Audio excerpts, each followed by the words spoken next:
This is the Rio Grande Valley, a landscape of winding rivers and dense brushland that serves as the modern anchor for a genealogical mystery involving the Alvarez family. Samuel S. Alvarez died in Texas in 1969. His surname is a patronymic of Visigothic origin, a label brought to the Americas by the first Spanish administrators and settlers in the 1500s. Following Samuel's lineage backward takes us across the border and deep into the 19th century parish records of Galeana, Nuevo León. In June 1853, the local chapel recorded the marriage of Pablo Alvarez and Maria Dionisia Gauna. These official documents firmly link the family to a Spanish identity, but a surname is fragile, only as reliable as the paper used to record it. In the 1600s, the trail leads to massive colonial haciendas of central Mexico, like El Potosí. These estates kept meticulous records, tying workers and landowners to the land for generations. Eventually, every researcher hits what genealogists call the paper wall. This is the point where records simply stop, destroyed by fires, lost to time, or rewritten by colonial officials. If the written records vanish in the mid-1600s, how do we find out who the ancestors of this family were before the Spanish arrived? When archives fail, the investigation shifts to a biological ledger that cannot be burned or erased. The Y chromosome passes virtually unchanged from father to son, acting as an unbroken biological record. And Alvarez typically carries the European R1b haplogroup. However, testing this specific lineage reveals the QZ768 subclade, a genetic signature found exclusively in indigenous Americans. This DNA proves this line never crossed the Atlantic on a Spanish ship. These men are the biological survivors of Mexico's original indigenous populations. This creates a historical puzzle.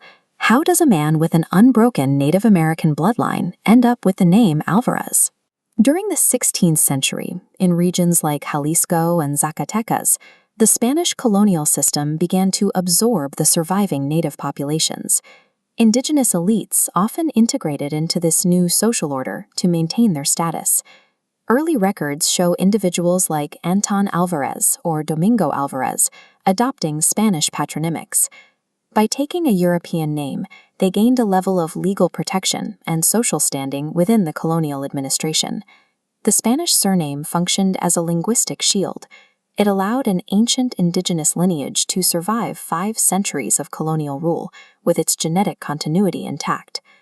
To understand where that QZ768 marker comes from, we look at where it is found today. This specific subclade is highly concentrated among Nahua and Otomi speakers of Mexico's central volcanic axis. These groups share a history of migration.